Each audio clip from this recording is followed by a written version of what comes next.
And welcome to another video with me in Pink Biology. I've got a cute little t-shirt. Aren't you loving it? Absolutely. So basically I've been away for a little while, but I'm back and I put together a video and I hope it really helps you, specifically for GCSE in the UK, but anyone can use it, anyone can recap. I am looking up the terminology and I am above obviously secondary school level, so I hope you enjoy it, and if you've got any notes or comments, always please say something. I love hearing what people think. If there's anything you want me to do in videos, I'm here, I am back. I am going to be willing to do a lot more, trying to get a lot more out.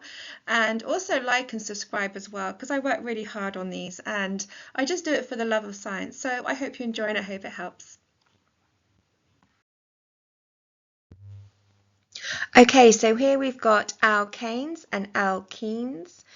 Alkane on the right, the words end with A, N, E. And this is emulated in the types of alkanes if you look at the white box below. So you've got methane, ethane, propane, and butane. If you look in the orange box to the right of the word alkane, it is made up of two C's. Now the C's are carbon. So you've got two carbons, and then the H's are hydrogen. So if you count the H's, there are 6. Now, if you look into the table, you can see exactly the same picture next to ethane. Now, you know this is ethane because if you look in the chemical formula under the word ethane, it says C2H6. So what that means is the little number 2 after the big letter C means there are 2 carbons, as so. If you look at the H, after the H there is a little 6. This means that there are 6 hydrogens. Now when you write formulas, you don't ever use a big letter with a little number 1, because one letter on its own is considered one of that. Okay, so you'll never see C1, H2 or something like that, for example. If it is a singular, it would just be one letter on its own. So the numbers start from 2, 3, 4, etc. and go up. So this is a single bond. Alkanes are single bonds. So if you see an ethane, a propane, or a butane written down, and it's got ANE on the end of the word, so the suffix, the end of the word, this means that it's a single carbon-to-carbon bond. If we go over to the left, which says alkene, so it ends in ENE. This means that the 2 carbons are a double bond. So if you look in the yellow picture, it's got 2 lines between the carbon to carbon, and then it has a single line, so single bonds between carbon and hydrogen going around. Now, when you look at propane, which is under ethane, propane says basically on the left box that it has one double C to C bond, but the other C to C bond is still singular. Now, not all the bonds have to be double, but one C to C has to be double. And a good trick with pentane and hexane, if you ever see those words written down, you want to know how many carbons are in there. If you're in a test and you're thinking, how many carbons? You can either draw out the diagram, or a cheat way is that pentane is 5. Hex means 6. So you'll always know that there are 6 carbons in hexene and 5 carbons in pentane. So this is a common experiment that I think usually in UK schools it's a demonstration. So I've actually made this one up, and it's a little bit fiddly, but once you get all the parts together, it's actually quite interesting to watch. So basically this is distillation, and it involves boiling a solution, which you can see in the distillation flask, the round flask on the left, and it condenses and produces a vapor, and the liquid is then cooled down as it goes through. And what happens is that you want to produce pure water by the end of it. which can be used in safe to drink. So if you think of all different ways that distillation could be used in manufacturing processes, it is a good way to show how you can separate mixtures but then still have the one product left, which is the drinkable water. So this is chemistry, obviously, and you will see this in probably starting from year 7 all the way to year 11, and it will probably have it in the chemistry exam papers as well. So it's a really good practical to understand, but when you actually physically see it, it will make a lot more sense. This is a really, really good diagram that I found to explain this process. Okay, we've got 2 common concepts in chemistry GCSE. Things which I'm just about understanding now. Again, this is not my comfort zone. Physics, even less so. There is no physics in this video, and you won't see physics. I struggle with that one, and I don't find it interesting. No offense to anyone who loves physics. So here in filtration, so filtration is a process that separates insoluble solids from a liquid. Okay, so you've got solids that don't mix. I suppose you can say sand and water. You swizzle them around, you're still going to have sand and water separate. For example, on a seabed, it's not going to make any difference. But you can separate them through filter paper. So you can have the sand in the filter paper and the water will go all the way through into the beaker. That's probably a basic way of looking at it. Crystallization is a little bit more different. Crystallization separates a soluble solid from a solution by forming crystals from a saturated solution as it cools. Let's just break that down because even that is confusing me. I actually read that bit of some information because I wasn't 100% sure how to explain crystallization. I've seen this experiment. I've created this experiment for schools. I've seen the end product, which is really, really cool. But let's just understand the concept in case you need to write an answer for GCSE paper. Okay, so you've got crystallization. So that means you're going to create a crystal. So the product is going to be a crystal, okay, of something, small little crystals, not the crystals that you can just, spend and have money from and make money from. These are just a rock salt, something small.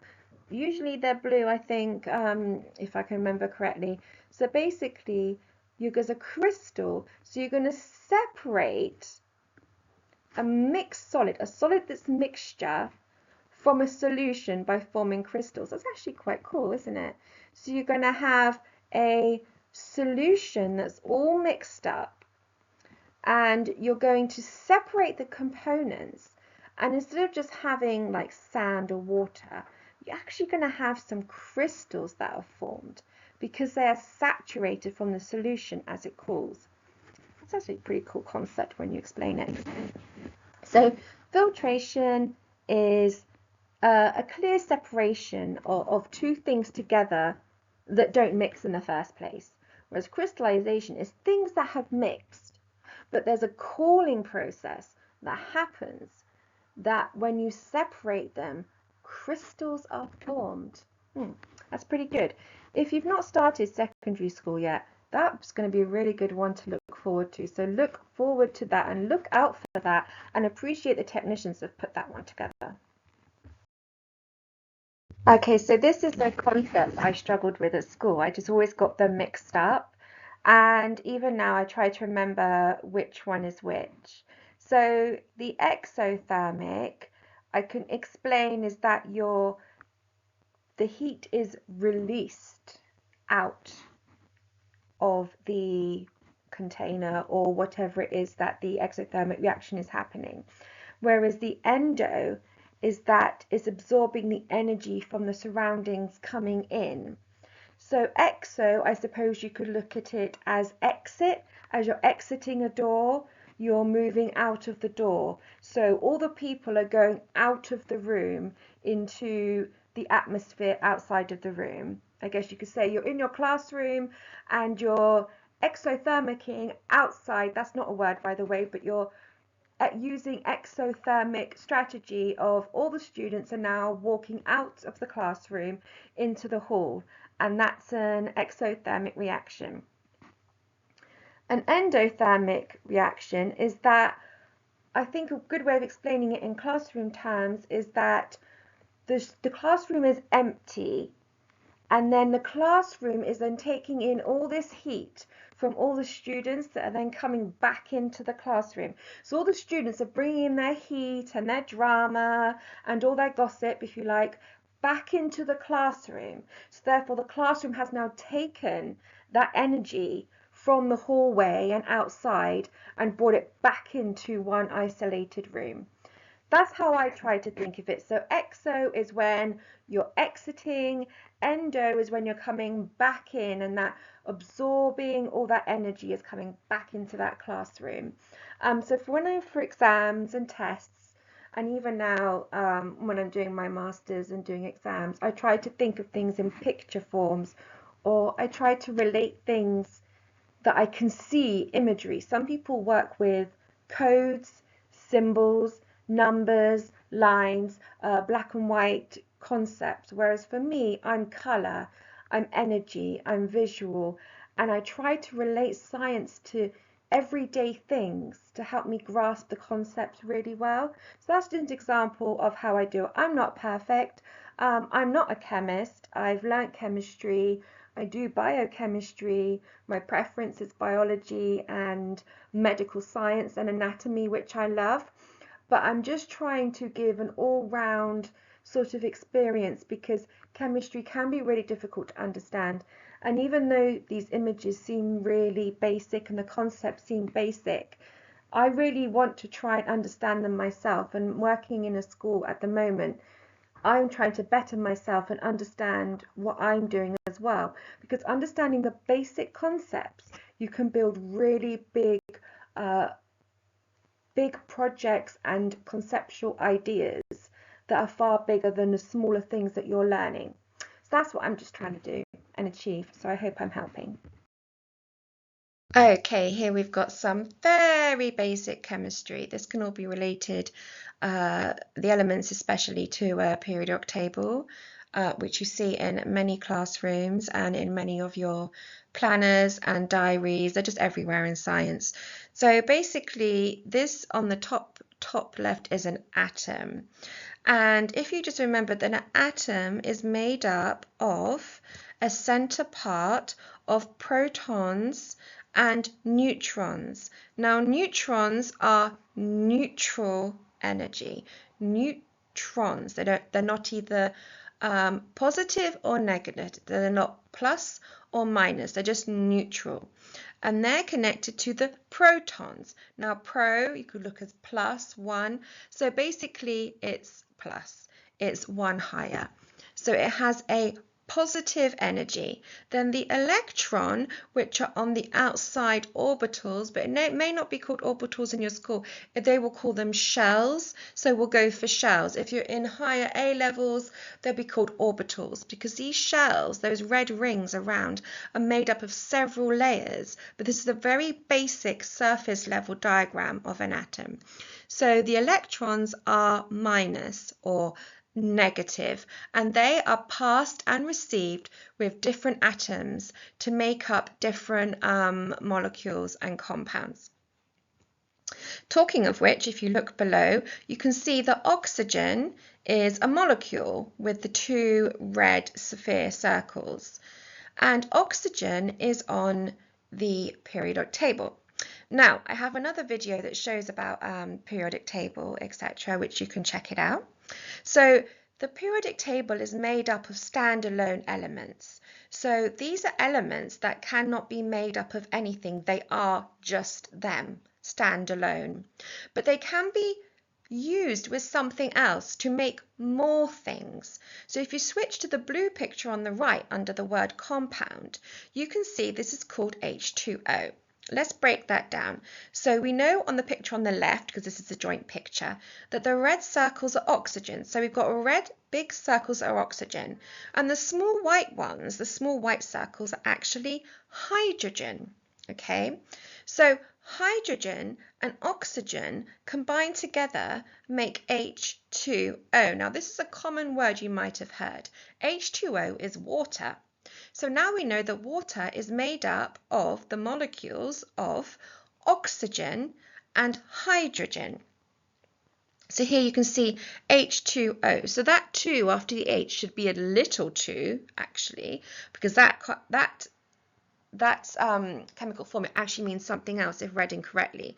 So it should be H, little 2, and a big O. So 2 hydrogen, which is the white balls, and then 1 oxygen is a red ball. So here you've got the 2 separate compounds of water, and on the right is just an example of what an element you would see on a periodic table and the information that it represents. And on my other video it will explain that in more detail.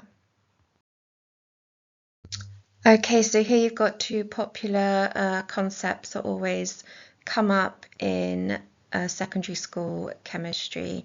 So you've got soluble and insoluble. Okay, so soluble means that 2 components, for example, sugar and water, when mixed together, they stay together. Okay. But insoluble means when you have 2 components that are put together but still stay separate in their own little compartments, I guess you could say. So as long as you understand which one is which, it'll be quite easy to remember. So soluble means that it will combine. So if you put sugar and water together, you mix it, it will stay mixed. So this is why if you mix up the sugar in your cup of tea, all the tea will taste like the sugar because it has mixed all completely and it stays and it's combined with the water to stay within the whole solution, the whole drink. Please don't drink olive oil, but if you've got insoluble is when you've got 2 separate components. So the best way to say that is olive oil, for example, and water. If you at home, which is fine to do so, you get a glass of water and some olive oil, virgin olive oil, any type of oil, vegetable oil, and pour it on top of the water, it will not mix. There will be water and a layer of olive oil on top. So this is why when there's oil leaks and oil spills in the sea, the oil you can see is floating on the top. It hasn't mixed with the water and combined. This is why it gets stuck on animals and things that are in the sea, because it's on the layer of that sea just floating. And if you go into the sea, you will still see all the salt water underneath, but the oil will be just this layer on top, just floating. So that's soluble and insoluble. Okay, so these 3 things, I think you can relate them a little bit to osmosis. I think they are a little bit osmosis, but basically it's just learning the different words. So let's just look at the word hypo. H-Y-P-O. Hypo means low. Hyper, H-Y-P-I, means higher, more active. Okay, so if you've got, for example, you're looking at diabetes, you've got hypoglycemia and hyperglycemia. So you've got hypo, which is the low, hyper, which is the high. Different things that happen when someone has diabetes. So basically, here we're looking at hypotonic. So we're looking at the net water gain in a cell. They're using eggs. You might get to see eggs and things, demonstrations in school.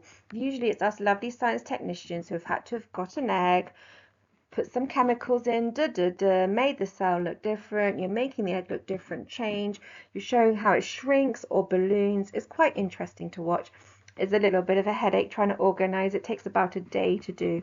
So if you ever see these egg and water demonstrations in class, please appreciate the effort that goes into these things.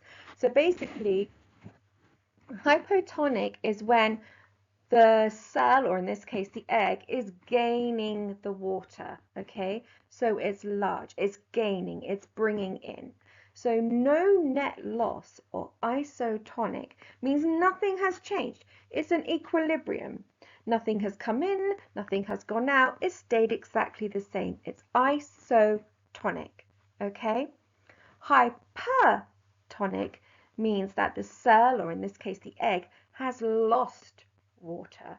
The net of water has come down. Net meaning total, so the water has come down. So that means the water has gone out into the atmosphere. So technically, very technically, that water should be slightly higher in the beaker. And sometimes in the class they demonstrate this by weighing the eggs. So you have one egg that's gained, so it should be heavier. One egg that's done nothing at all, isotonic, which has stayed the same weight. Hypertonic, hopefully, if the technician, i.e. us, have done the practical correctly, the egg should weigh less in the demonstration. Again, it's looking at cells and what can happen to cells. And also when cells goes into hypertonic, that means they can die, they're not receiving enough nutrients, they're losing too much, and they're basically not surviving. So cells do die, unfortunately. They're made, they die, they renovate, they rejuvenate. It's all about how the body works. Okay, so here we've got the three S's that some people get a little bit confused, as well as myself. So solute is the solid substance.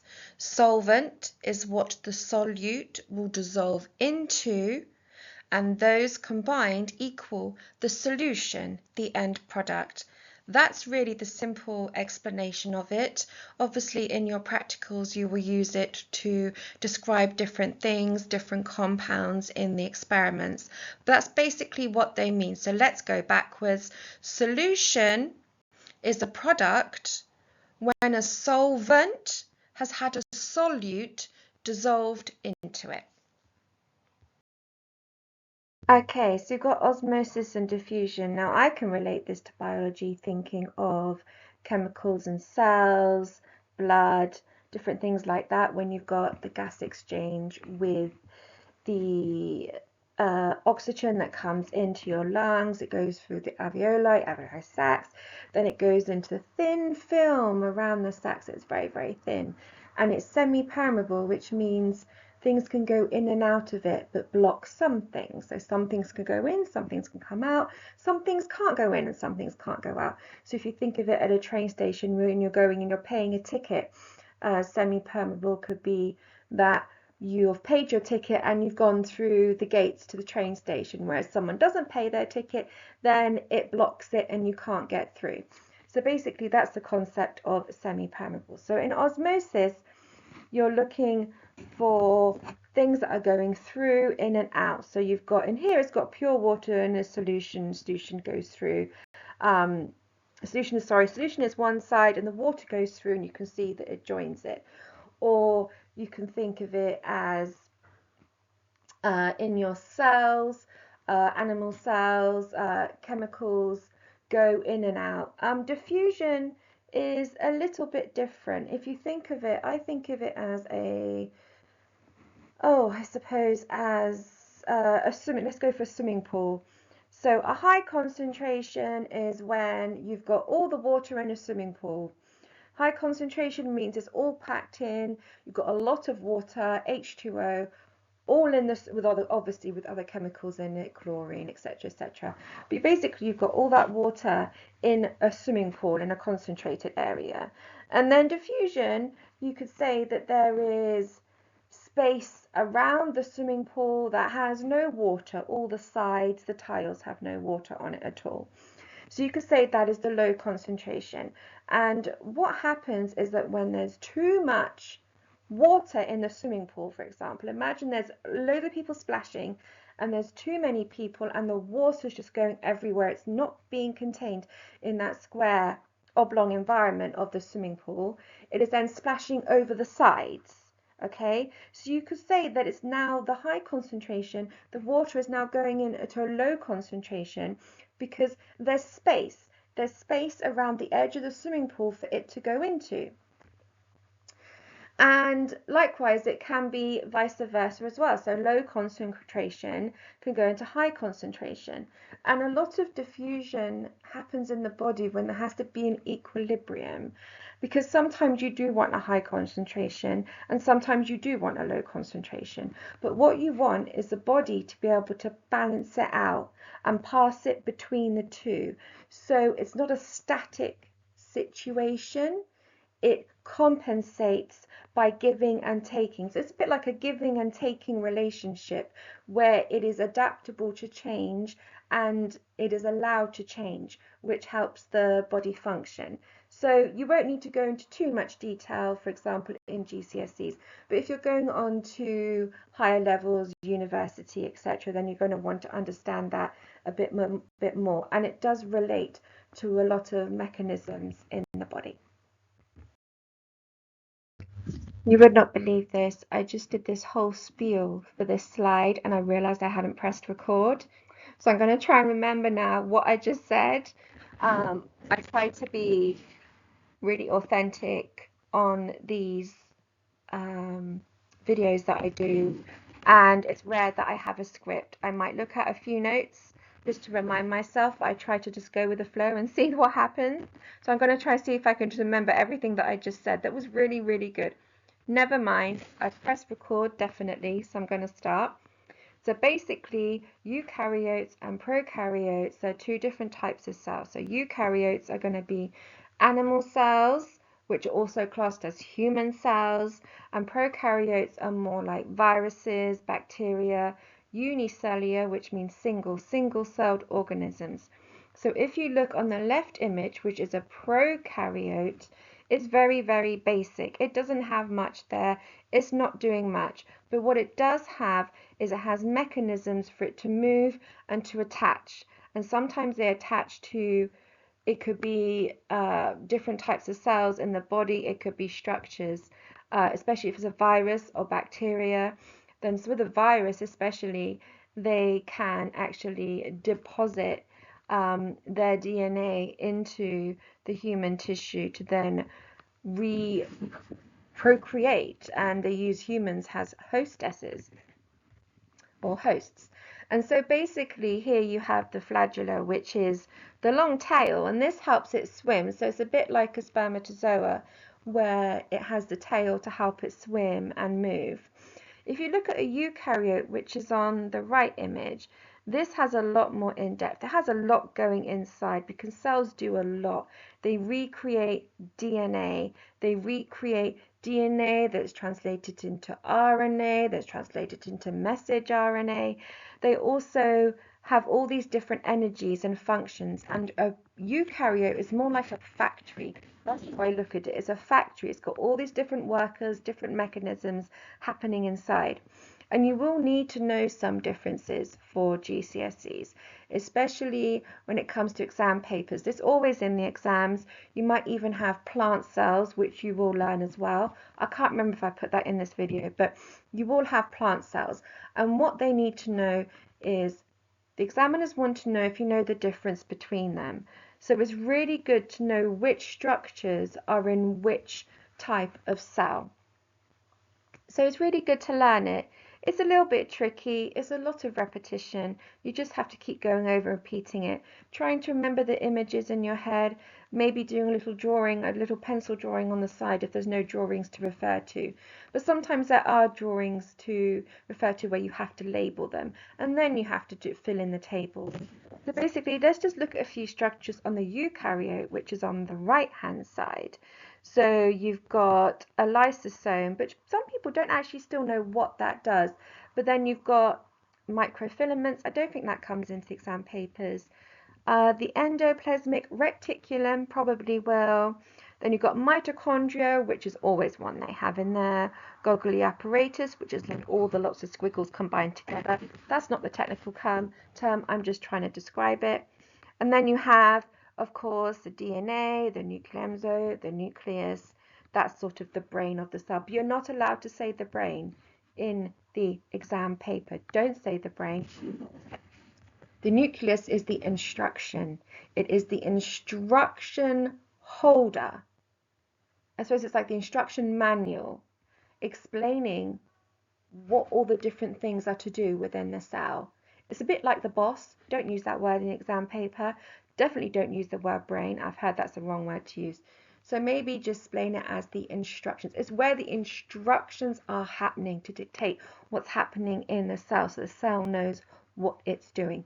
Also, a good thing about osmosis on here, if you look on the eukaryote cell, which is the right picture, you can look around at the cell membrane, which is the orange line going all the way around. Now that is good for osmosis, an example, because that is how chemicals and things like sodium, which is salt, oh goodness, I don't know, there's so many, oxygen, lots of different ones. They go in and out of the cell. And they also stop things going from in and out of the cell. That's a very basic concept. That's a good concept, though, to explain how osmosis works. Okay, I remembered it all, yes. Okay, so here we've got another little bit of chemistry. We've got renewable and finite sources. Now, the way I remember these two of the definitions is finite, you can look at it as finish. So finish, the end, done. That's how I would look at it. So finite means you've got natural resources, but not unlimited amounts. So you've got crude oil, uranium, marble, diamonds even. Now, they are still there, and they are to be found and used and harnessed, but we don't know for how long. So they are finite.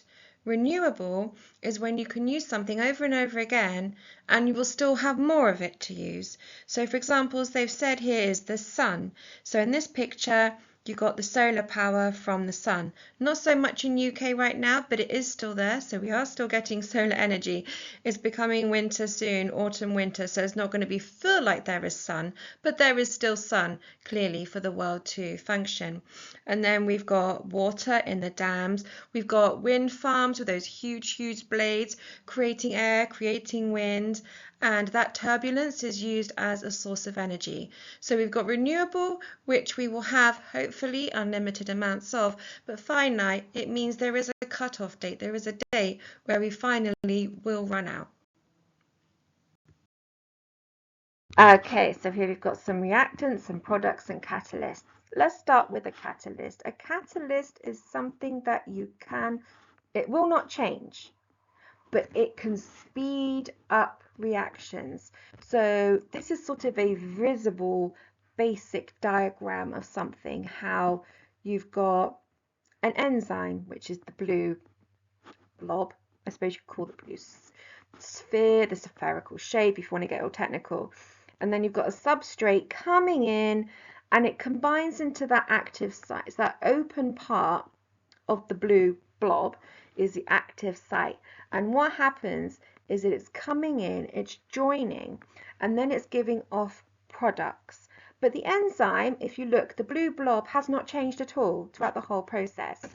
So for example, you could talk about enzymes in the term of food. So when you eat something, so you eat a potato, you're going to have an enzyme that categorically helps start breaking down that potato in your body, okay? And it breaks into something else and into something else, into something else. But the enzymes don't change. They're just there to hurry up. Now I'm going to use a school metaphor for this. I'm running with school metaphors right now. So you've got the bell, okay? So you've got students lining up, waiting to go in the classroom or wherever they're going off the playground, and the bell goes. The bell is the same every single day. It doesn't change, but somehow it makes all the students move a smidgy bit quicker. Okay, so that's how you can look at it. So you've got the substrate, which are the students. You've got the enzyme, which is the bell. Boom, the bell goes. Suddenly the students all go into the classroom. All the process has been made a lot quicker. Rush, rush, rush, rush, rush. The bell is exactly the same. It will ring again the next day. The product is all the students are in the classroom. Boom, there you go. That's quite a good analogy. Actually, I'm going to keep that one. And then on the bottom left, you've got reactants and products. This is to basically show when you put two things together, you get a product. It's just about learning the words. So reactant is the before, product is the after. An easy way to remember this for me is the reactants are the ingredients for the cake. You've got the eggs, the flour, the sugar. I don't know, do you put salt in a cake? Water, I don't know, vanilla extract or something. And then the product is the cake. That's all you've got to remember. The reactants are on the left side of the formula. The product is the end result on the right side. Okay.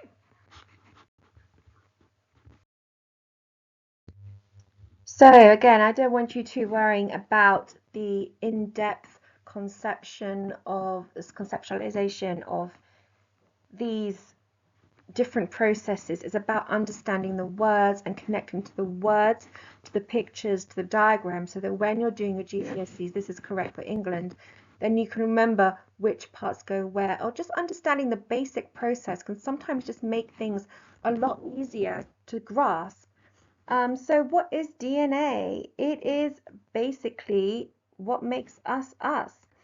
And what happens is that it is something that is made within the cells, okay? So within all those processes within the cells, that's where our DNA is made.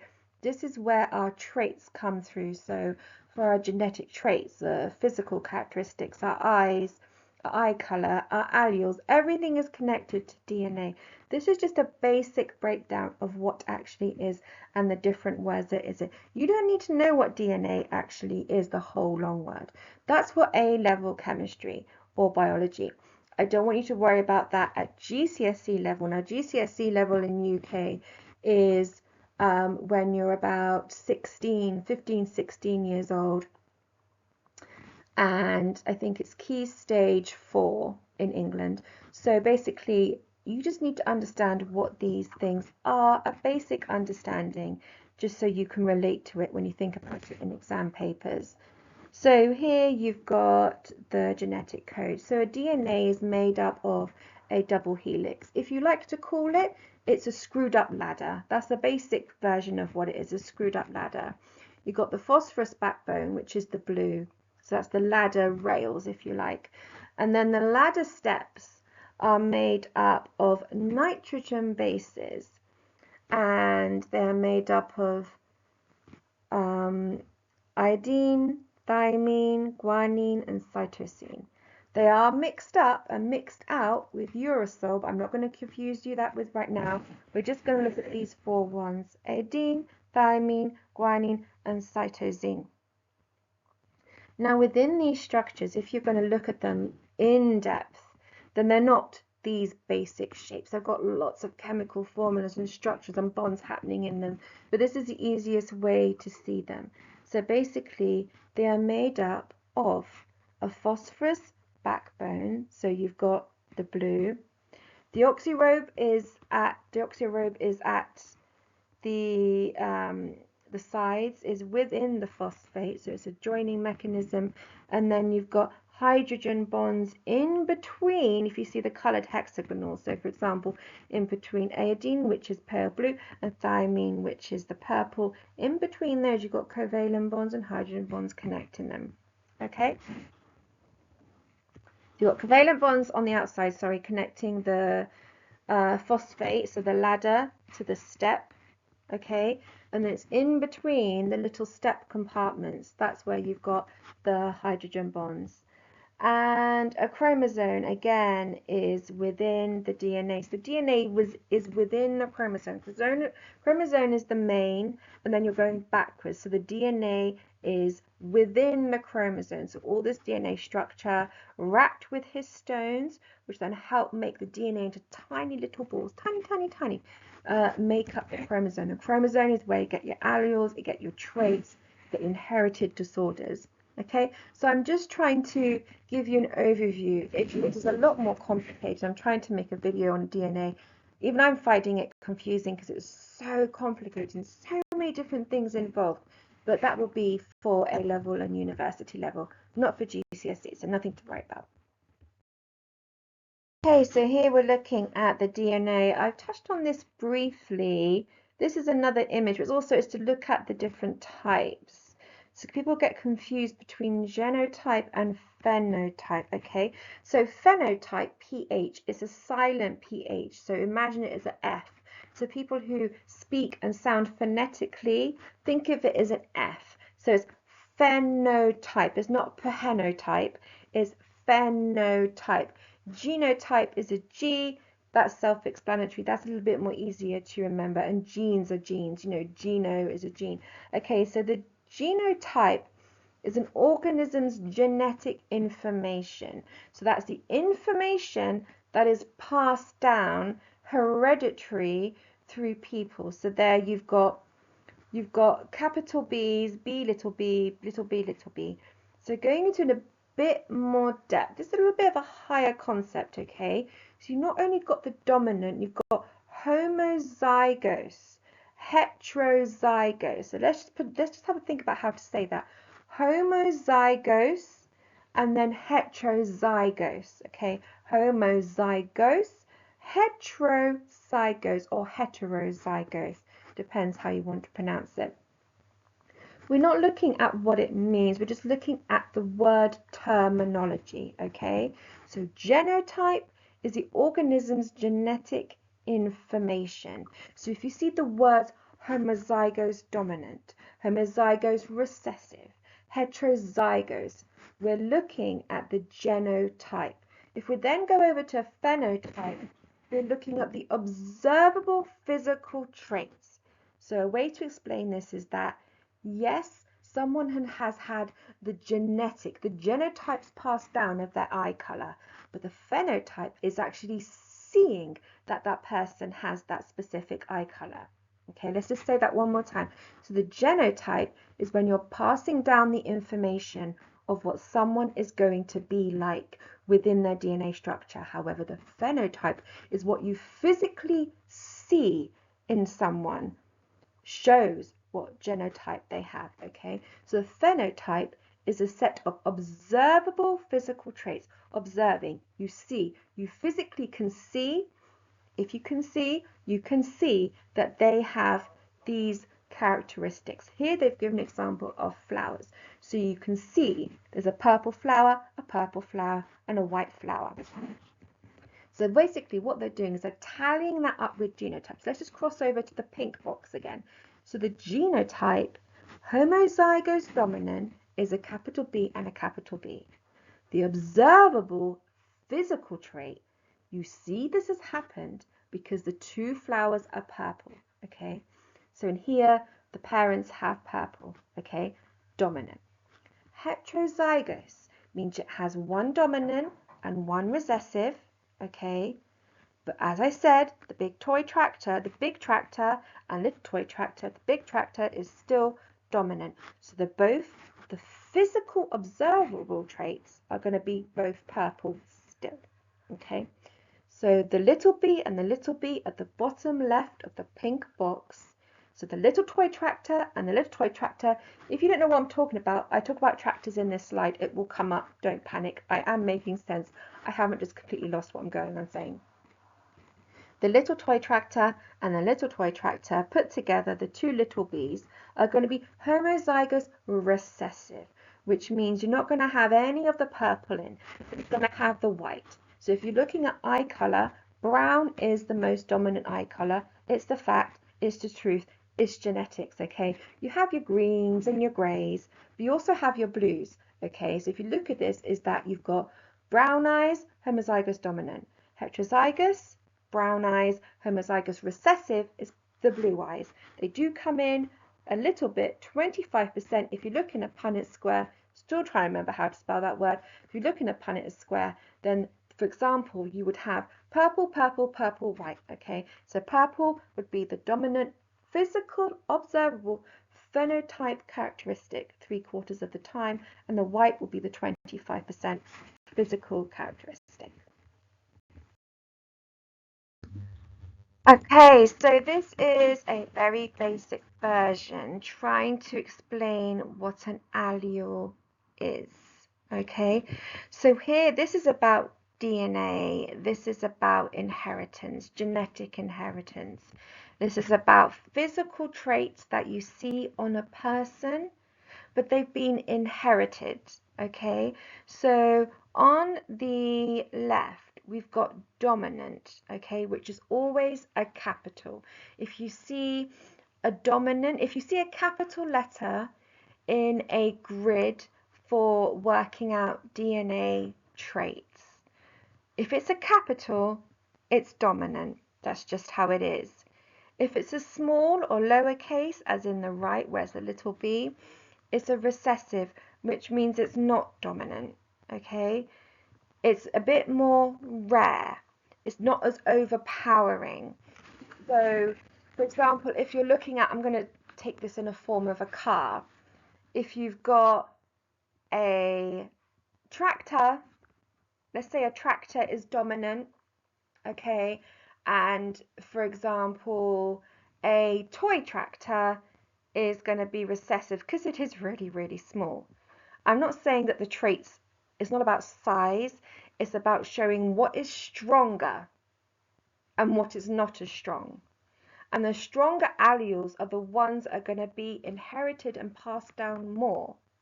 The recessive, the little toy tractor, is still going to appear sometimes, but not as much, statistically, with genetics as the dominant. So here it's talking about eye colour. This is a very typical question in the GCSE papers about dominant and recessive. It's always usually about eye colour. It could be about flowers, it could be about birds and the colour of their feathers, but usually it's eye colour is quite a popular one. So you've got on the left, so you've got brown eyes, which is dominant. So I personally have brown eyes, so I've got one of the dominant genes through my family has come down, whereas my brother has got blue eyes. So he's got more recessive allele, which has come out stronger, which can happen. Okay, so here you've got BB times BB. So there you've got dominant and dominant. And then you've got the recessive on the right, which is small b's, two double b's. And what's going to happen is the easiest way to explain this is to look up a Punnett square, because this would explain exactly how you lay out the capital B down one side and a capital B and a small b down the other side. And you can see that I can predict now, and it is a true, that the recessive will only be in one square and the dominant will be in all three squares. So there'll be 3/4 will be dominant in the dark brown, and only 25% or a quarter will have the recessive, which is the blue gene. So what happens if you look at the bottom of the arrow, if there's a capital B and a small b? Well, let's think of it. Two B's together, that means a brown and a brown together, two capital B's, you could have two big tractors next to each other. If you're thinking about the recessive allele on the right, so the little b and the little b, which makes the blue colour, that's two little toy tractors together. But if you look at the capital B and the little b and put that in picture form, where you've got the big tractor as the big B and the little b as a little toy tractor, the big tractor is still going to dominate. So even if there's a capital B and a little b, it's still going to count as brown because the capital B still dominates that scenario. So that's just a little introduction. Look at a Punnett square, P-U-N-N-E-T, I think, or P-U-N-E-T-T. I can't remember. It's one of those. And if you look that up, it will make a lot more sense. Okay, this picture is just to go in a little bit more complex visualization of alleles and where they are found on the genes, on the chromosomes. And it also gives a brief overview of the homozygous, heterozygous, a little bit more in depth. We're also looking at the two circular pictures with the chromosomes in. They got the Q arms, the P arms. Don't worry about that. On the lower arms, you can see where the alleles sit. Now imagine on DNA, they have the allele, the DNA in there, they have so many alleles, so many different things. This is a very basic construct of just one. They can show you how they can be dominant and recessive, and it shows you the mixing and the colors. And this is how DNA works. This is how different traits work in your family. You look at your family and you're like, you have the same brother, the same sister, you have same mother, same father, but you have different traits. But it's like, but why? But why does my brother have blue eyes and I don't? Or it could be that the grandparents have blue eyes. It's not categorically always going to be the same. There are so many complications. There are mutations. There are insertions where different things are added, different things are taken out, splits where things are split and combined, and all different things. And that's why I'm trying to make a video about genes, because it's so technical, and it's really, really advanced, and it's really challenging me to really understand.